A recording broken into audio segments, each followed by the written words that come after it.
El compartir a veces puede liberarte, relacionarte en ocasiones es un arte. Cosas sencillas que parecen complicadas, miradas sin palabras nos producen carcajadas. Seguimos el camino sin el drama en el futuro, pues esto se alimenta diariamente. Boca Floja, ¿qué te preocupa de México, particularmente de México en estos momentos de transición de un presidente a otro, de violencia, de narcotráfico, de violencia arriba y abajo?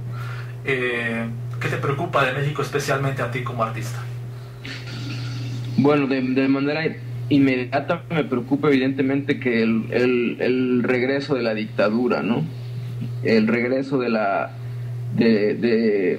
este gobierno exageradamente intolerante, exageradamente conservador, que por años y años ha abusado del pueblo en general, ¿no? El regreso de este sistema en el cual la posibilidad de diálogo se remite a un acto mínimo, ¿no? de esperanza de siquiera poder dialogar, ¿no?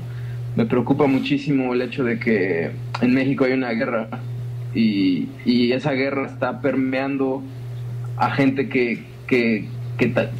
no voluntariamente accedió a participar a ese sistema de exterminio, que básicamente se vive un terrorismo sistémico, ¿no? Porque el gobierno, el Estado está completamente involucrado en este proceso. Entonces es complicado lo que pasa en México y una de las razones por el cual el éxodo de mucha gente, la necesidad de entender México de una manera en la que constantemente entra en conflicto toda la manipulación histórica que por años y años y años ha fomentado este nacionalismo exacerbado de defensa del opresor, cuando en realidad este sistema y este Estado nacional nunca ha velado por la gran mayoría de personas que han sido ciudadanizadas bajo este esquema de la mexicanidad. Entonces es muy complicado, es complejo lo que está sucediendo en México y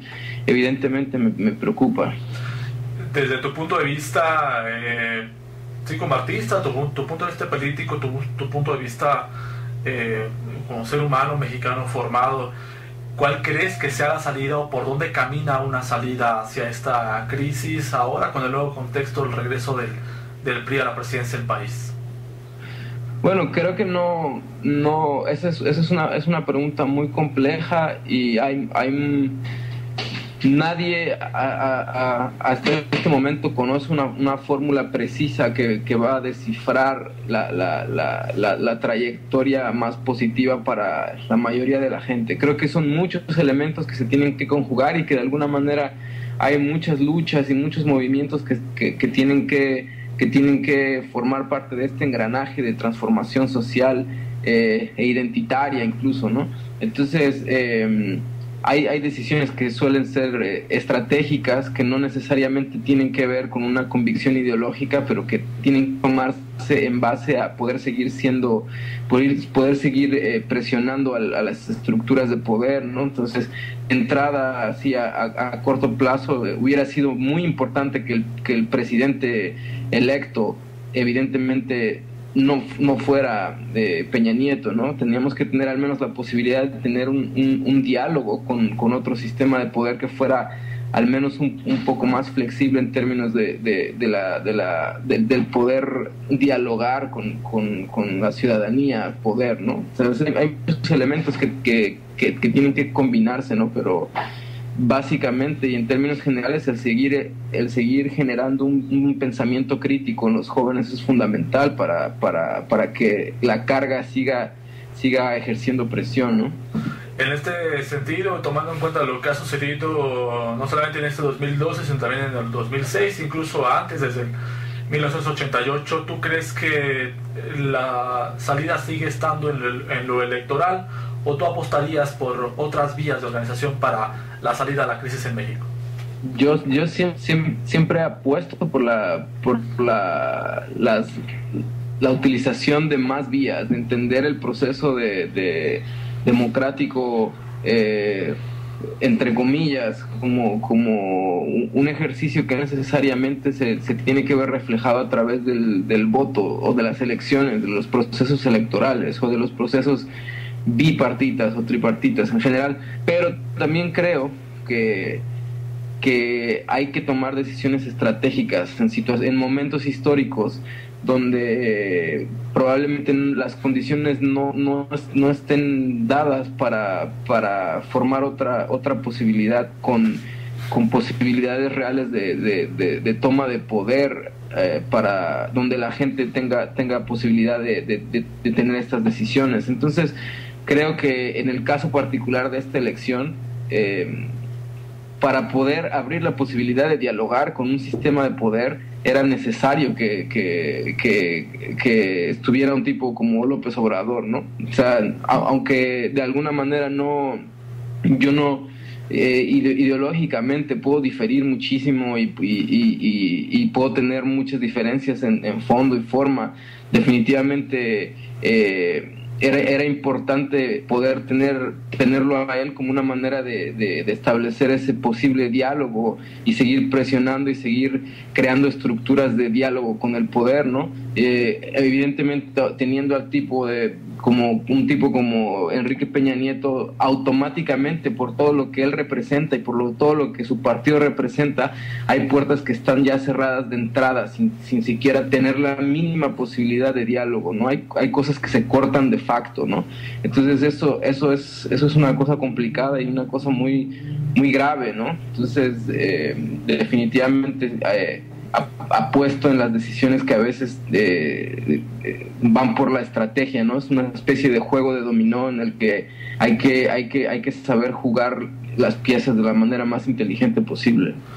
¿Cómo crees que ayude la música, tu música de manera particular, pero bueno, también pienso en otros raperos, no solamente raperos, en otros artistas, y no solamente de la música, del arte de manera general, a construir esa otra vía o esa vía alternativa que tú mencionas para otro país, para la construcción de otro país? La música y el arte es una actividad y una manifestación complementaria a todos los otros procesos de lucha, ¿no? O sea, por sí solo la música, si no se conecta con otros procesos y con otros movimientos, probablemente no va a tener el mismo poder de impacto. De la misma manera, todos estos movimientos requieren ir acompañados de la comunidad artística socialmente responsable, porque definitivamente nosotros fungimos como este agente de conexión de esas luchas con las masas, ¿no? O aprovechamos nuestro poder de influencia, nuestra imagen y nuestra capacidad de conectar con la gente a través de un lenguaje de alguna manera más afable, ya sea por la cuestión musical o ya sea por la cuestión lírica, la cuestión discursiva, la palabra, etcétera. Entonces creo que entiendo el arte como una cuestión complementaria con cualquier proceso. Entonces es más que útil, es necesario y es urgente el asumir esta responsabilidad, ¿no? Y ojalá siga manifestándose más grupos, más actos, más responsabilidad en ese sentido como artistas, ¿no? Y en lo que toca a México, mi última pregunta respecto a ese tema, para pasar también, porque no solamente se extiende a México, también en el plano latinoamericano. En lo que respecta a México, ¿qué observas sobre las nuevas organizaciones de la juventud mexicana? Parece ser que está más interesado en política. Estas elecciones despertaron un poco el ímpetu político de las juventudes que parecían un poco apagadas, incluso hasta sin tratar de sojuzgar, por supuesto, pero hasta de universidades privadas que parecerían que jamás se podrían interesar en procesos populares, de organización popular. Sí. ¿Cómo te sientes con todo especie de boom de organización política de las juventudes mexicanas? No, creo que es en ese sentido esa es una de las grandes victorias que logró este proceso histórico o este momento histórico. Fue en gran parte la erradicación de la apatía en un gran número del sector joven del país, ¿no? Un sector que por algunos años había permanecido anestesiado con una especie de actitud nihilista sobre cualquier situación. Entonces eso es fundamental, porque esa es la mecha con la cual se empiezan a encender muchos movimientos que a largo plazo pueden ser mucho más efectivos, ¿no? O sea, yo tuve un par de experiencias justo antes del proceso electoral en donde yo estaba tocando, por ejemplo, en Tijuana, y estaba en un bar, ¿no? Donde tradicionalmente ya estás acostumbrado a que la gente tiene un efecto de celebración, en el cual una de las prioridades normalmente es que la gente trata de desconectarse de la realidad social, ¿no? Entonces de repente fui testigo de acciones espontáneas de completo interés por el proceso político, en donde la gente a la mitad de la fiesta estallaba con una discusión y a tomar la palabra en público en cualquier espacio, ¿no? Entonces son manifestaciones que yo nunca en mi vida había visto en México, viniendo de la gente joven y de un sector de la gente joven que no necesariamente estaba tan atento a toda esta necesidad de transformación social. Entonces creo que esa ha sido una de las grandes victorias, la erradicación parcial de la apatía, ¿no? Independientemente de todo el concepto detrás de la organización en particular que más destacó, o de muchos otros elementos, creo que el ícono que se logró gestar y la manera en la que se logró convocar a mucha de la población ya es un acto positivo en sí. Boca Floja, ¿tú crees aún en la revolución o en qué clase de revolución tú crees que esta es una vía de transformación profunda de lo que pasa actualmente en México y en el mundo? Bueno, la cuestión es que es de nuevo bastante complejo. Yo pienso a nivel personal que uno de los factores súper importantes a tratar en un país como México es el hecho de conocer que existe un proceso de colonialismo interno y de manipulación histórica muy profundo, que de alguna manera ha trastocado por completo la identidad de lo que significa ser mexicano y toda esta construcción histórica de la mexicanidad. Empezando desde ahí, ese ya es un proceso que para mí es fundamental y completamente urgente. El problema radica en que la misma izquierda de este país no está cómoda hablando sobre temas de raza, está cómoda siempre hablando sobre cuestiones de la lucha de clases, pero nunca se atreve a cuestionar el asunto y la problemática de raza en este país, las problemáticas identitarias, ¿no? La defensa o no defensa del aparato nacional y del Estado. Ese es una cuestión con la cual yo tengo un problema serio. Entonces, al menos en mi caso, es fundamental hacer trabajo en ese sentido, ¿no? Porque en muchos de los casos el problema de la raza, el problema de la identidad va incluso antes o es el generador de muchos de los problemas sociales, al darnos cuenta que estamos hablando de una izquierda que en algunos de los casos representa los beneficios de los criollos de toda la vida en este país. Entonces creo que yo, al menos si yo tuviera que dar una respuesta, empezaría primero por deconstruir esta identidad nacional. ¿Qué es para ti la identidad nacional en ese sentido? ¿Algo que tiene que ver con los pueblos indios, que tiene que ver con el mestizaje, o hacia dónde apunta tu idea sobre la identidad nacional? Apunta sobre esta manipulación histórica en la cual los pueblos indios, las comunidades afro y en general la gente menos favorecida de este país históricamente ha sido la gente con el color de piel más oscuro, ¿no? La marginalización tiene todo que ver con el aspecto racial en este país. La creación de este concepto del mestizaje fue una estrategia que de alguna manera pretendió y logró sin duda alguna eximir a México de este sistema de manifestación del racismo, al decir que todo el mundo en México era un pueblo mestizo y que al ser mestizos no existía diferencia en base al color de piel, porque todos éramos un poquito de todo, ¿no? Aunque esta estrategia al final del día todos sabemos que no refleja lo que verdaderamente pasa a nivel social, ¿no? A nivel cultural, la capacidad de acceso a ciertos espacios, los procesos de marginalización son muy poderosos y evidentemente las familias más beneficiadas y las familias que tienen verdaderamente el poder en el país son unas cuantas, y conocemos todos cuál es el origen de estas familias, el origen étnico tal cual, ¿no? Entonces creo que hace falta atreverse un poco a cambiar y de construir esta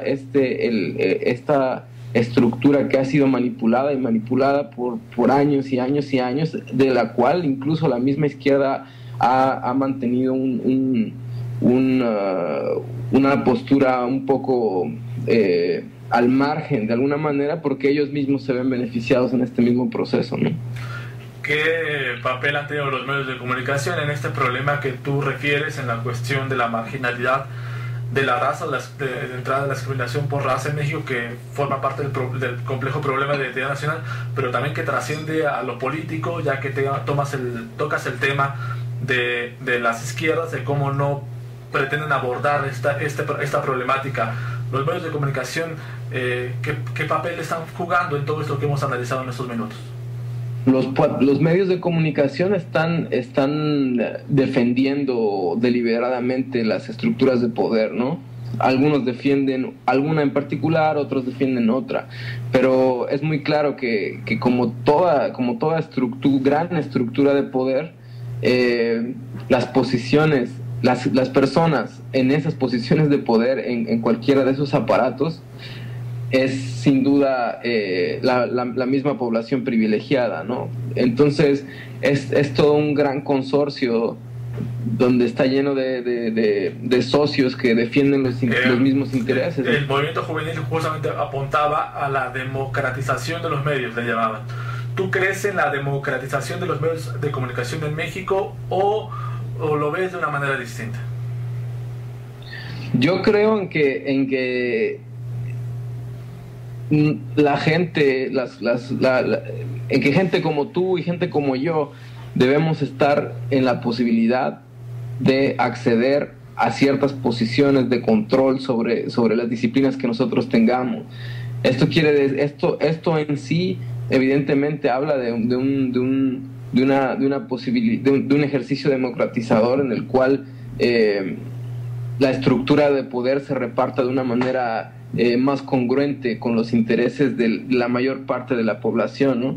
Evidentemente es así, pero el poder no regala sus espacios, ¿no? Entonces nosotros tenemos que buscar la manera de encontrar otro tipo de espacios para transmitir esa información, háblese de cualquier tipo de información que nosotros manejemos, ya sea yo como rapero o poeta, o tú como periodista, ¿no? O sea, ojalá, a mí me interesaría poder tener acceso a ese tipo de espacios para poder tener un poder de impacto y de influencia mayor, ¿no? Pero sabemos bien cómo funciona el poder y eso tenemos que o arrebatarlo o crear nuevas plataformas de exposición, porque definitivamente ellos no van a despertar un día y nos van a tocar a la puerta y van a decir, sí, ven, quiero que tú manejes Radio Imer o que dirijas el diario tal cual, ¿no? Entonces así es la jugada. Los artistas como tú de varios géneros han apostado por la independencia en cuanto a a la producción, la maquila de los discos, etcétera, y que se extiende pues a otros tipos de productos, ¿no? Es tu caso, por supuesto. ¿Ves en la independencia una alternativa ante la cerrazón de los grandes medios? Que, bueno, entiendo que no solamente te afecta a ti, sino también afecta pues básicamente a todos los que necesitan de alguna forma de los medios de comunicación. Sí,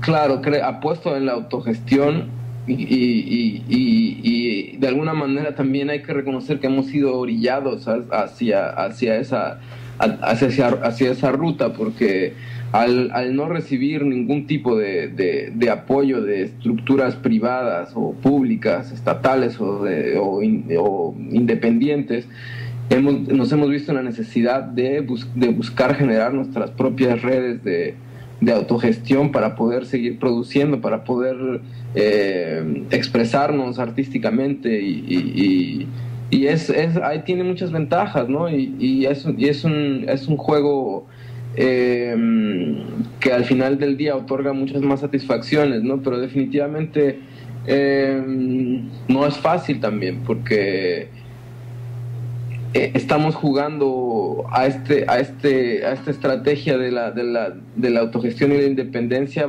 dentro de una estructura que está dominada por los medios masivos, ¿no? Entonces tenemos que siempre estar de alguna manera luchando en contracorriente para poder penetrar esos espacios, para poder acceder a sus redes de divulgación, para poder acceder a sus espacios, para sus salas de conciertos.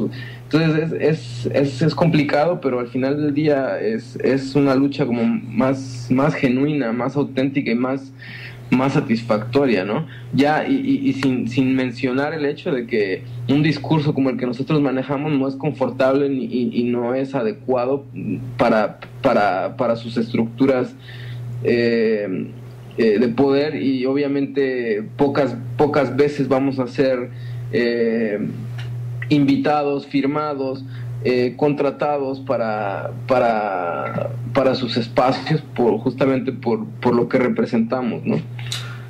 La autogestión es una plataforma viable en México en cuanto a la cultura, en cuanto al arte. Es una estrategia un tanto de emergencia. O sea, si no hay ninguna otra posibilidad de crear, las únicas dos opciones que te quedan es o no crear, no hacer nada, mimetizarte al proceso de ciudadanización y buscarte la vida de algo que no quieres hacer, o buscar la manera de hacerlo tú mismo, organizarte e involucrarte con la comunidad y autogestionar tu proyecto a cualquier escala, ¿no? Ya sea desde grabar tu música de la manera más rudimentaria posible y hacer un CD quemado y entregárselo a otra persona, o hacer toda una producción musical de un excelente nivel de una forma independiente, pero sigue siendo un proceso que tiene más o menos el mismo procedimiento. Entonces es una cuestión de necesidad y una cuestión de emergencia. Hay que hacerlo porque no hay otra manera de hacerlo, ¿no? O sea, si yo me hubiera quedado sentado esperando a que alguien hubiera venido a hacerme un disco, ahora mismo sencillamente no existiría, no estaríamos hablando tú y yo ahora mismo. Para cerrar este tema, Boca Floja, ¿tú crees que esta vía de la autogestión, frente al deseo que mencionabas tú de que, bueno, finalmente deseas más que aspirar a obtener una proyección en las plataformas del mass media en México, en la América Latina, pues para tener más de un impacto en lo que tú haces? ¿Cómo crees que esto sea posible? Es decir, ¿cómo transformar esta realidad para que el acceso a los grandes medios de comunicación ya no sea un tanto cuanto una utopía en estos tiempos, y dejar un poquito, no sé si atrás, pero ya no dedicarle tanto espacio a la autogestión, pues para tener acceso a estos medios? ¿Cómo podría cambiar esto? Bueno, creo que hay varios elementos y hay varias estrategias de alguna manera para aprender a medio bailar con el sistema, medio a transgredir ciertos espacios y a negociar con el sistema, que eso es lo importante, ¿no? O sea, Yo siempre he dicho que yo estoy abierto a la posibilidad de acceder, de entrar a estos medios masivos de comunicación, siempre y cuando mi propia integridad artística y humana no se vean vulneradas, ¿no? Entonces, la estrategia, pues evidentemente tiene que ser aportando algo a la mesa que sea que marque una diferencia, ¿no? Entonces, en el caso mío, pues me preocupo por hacer una buena producción, desarrollar temáticas de una manera muy particular y generar una base de gente que apoya nuestro trabajo, que de alguna manera también son los que necesitan empujar y correr la voz de que tocar las puertas para que muchos de estos medios de alguna manera se flexibilicen, ¿no? O sea, al final del día de repente vamos a estar hemos estado y vamos a seguir estando en la posibilidad de medio poner un pie ahí, hacer lo que tenemos que hacer, probablemente corriendo el riesgo calculado de que no nos van a volver a invitar, ¿no? Por lo que representábamos, por lo que sea, pero bueno, ya se intentó, se puso un pie, se dijo lo que se dijo, mediáticamente tuvo su impacto mediano, pequeño, chico, o como sea, pero ahí se hizo la jugada, ¿no? Y seguir luchando, ¿no? De modo que la gente lo siga demandando. Bien, Boca, bueno, ya para terminar, ahora que hablo contigo, cuando te escucho o escucho algunos otros artistas, por ejemplo, pienso en otro rapero peruano, me acuerdo su nombre, Pedro Mo, me parece que se llama, que me tocó experimentar cómo de pronto él inspira algunas cuestiones en el underground a muchos jóvenes que no están conformes ahora con la supuesta alternancia de izquierda con el presidente Ollanta, etcétera. Tu caso también muy particular en el Distrito Federal, por ejemplo, que a pesar de que ya estás más industrializado, la gente te sigue queriendo abajo. Digo esto porque el hip hop, el rap, es ahora una especie de... le pone voz, le pone palabras pues a una generación, a una causa política, como a otro lado podría ser otro tipo de género, a veces en la generación beat, etcétera, ¿no?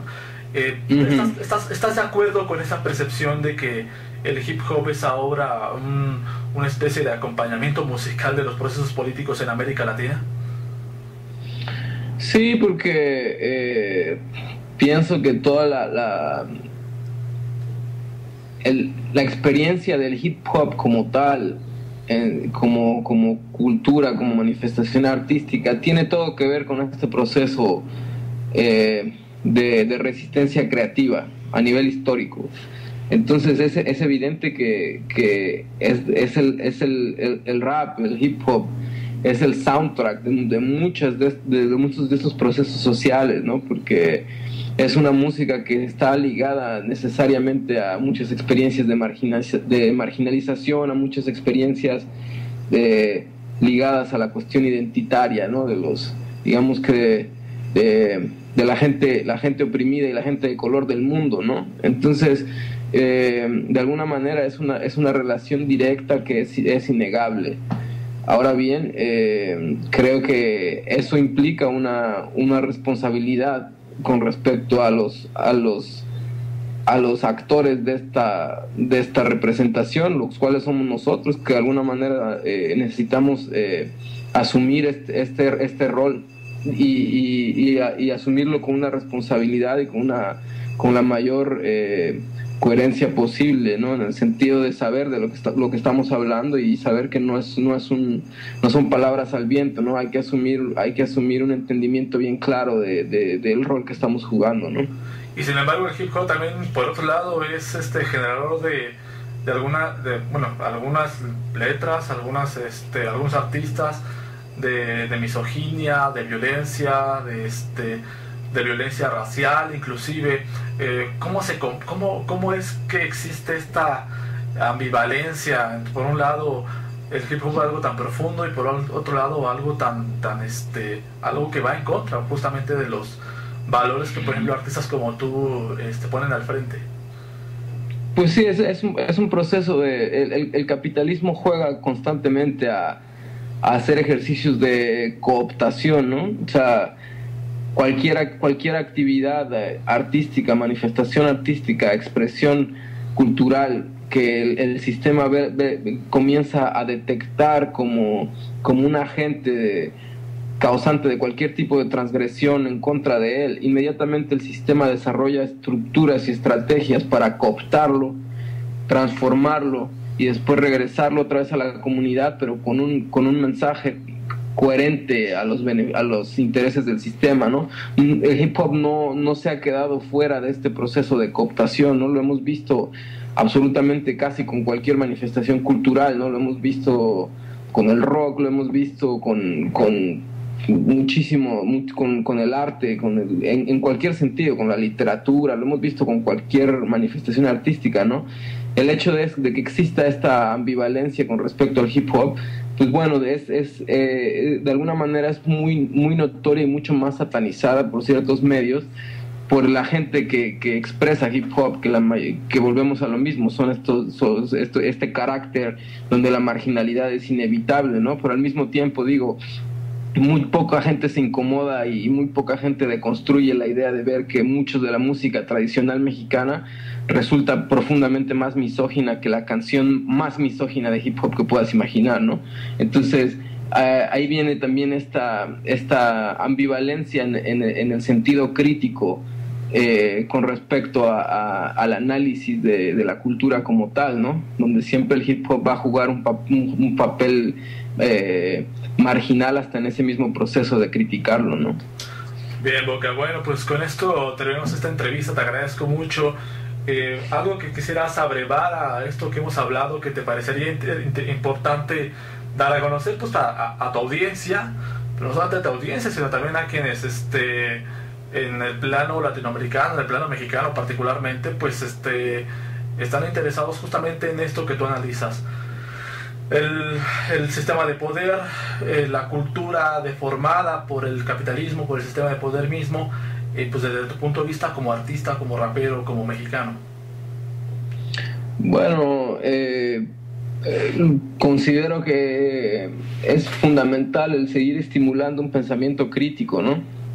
Que es fundamental el hacer una deconstrucción de los procesos identitarios, específicamente en Latinoamérica, porque el sistema colonialista en casi todo el continente operó de una manera muy perversa, en la cual una de las primeras estructuras y estrategias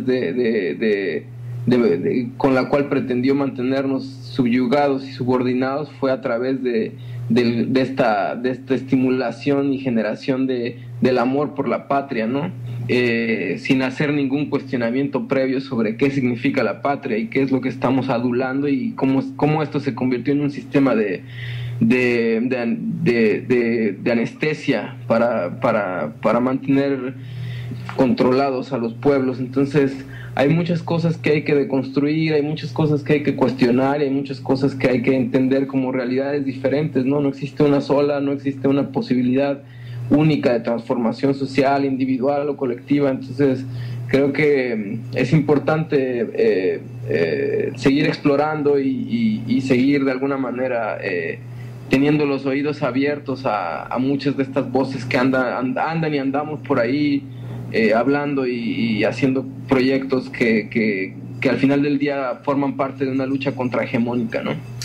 Listo, Boca. Oye, pues te agradezco mucho la entrevista, por tu espacio, por tus minutos. De verdad, muchas gracias.